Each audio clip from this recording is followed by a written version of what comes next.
constituency, we got a general coming to stand in Rwemiyaga. It was a bit of a shock to me because the general had been part of my team supporting me with his fellow general. This is General Rwashande and General Pheneas Katirimo. Then all of a sudden now I had the announcement that he's coming to stand in Rwemiyaga. For a while I was drawn back and I waited to hear from the Secretary General of the party because I talked to him about it. I waited to hear from the party. I said, what is this? How all of a sudden someone is coming to stand against me who doesn't actually live in our constituency. I waited to hear from the NRM and nothing came, so I have decided to come back. I am not scared of the generals. If you remember very well, my by-elections in Ssembabule, you people now talk of Kawempe with members. Those who were old enough in 2009, all the members moved to Ssembabule for my by-election. And we saw people being hit, we saw tear gas, we saw all those things that you saw in Kawempe recently. We've had them in Ssembabule. So when I thought about it, I said, now what scares me from standing? These generals can't scare me. I've gone through it. I've already been baptized.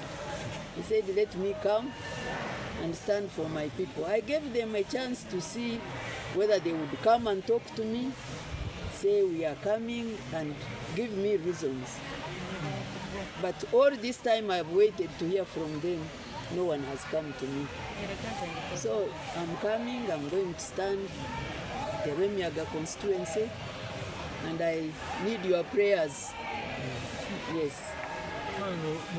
A very good MP when it comes to debating in Parliament, in Kampala.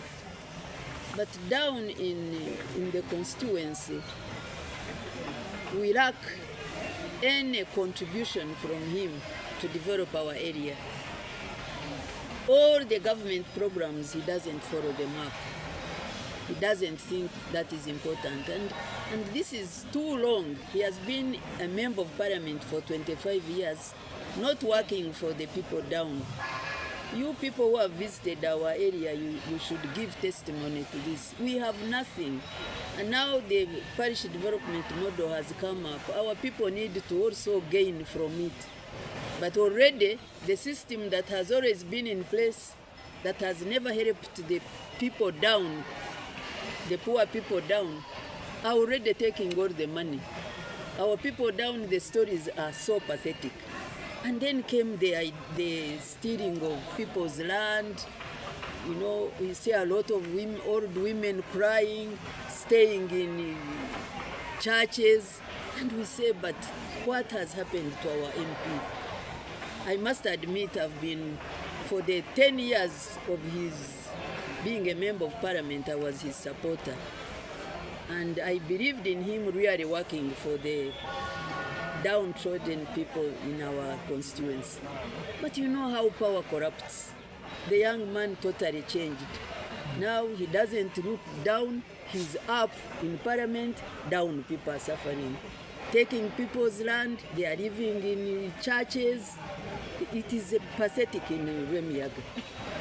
But my coming is, I don't believe that the solution for our people is the army. I am having questions about the army. Must it be generals to solve the problems of the people of Rwemiyaga? This is why I have come. I have been in the district, but now I would want to come and see what I can do for the people of Rwemiyaga, because that is where my home is, and that is where I would want to focus.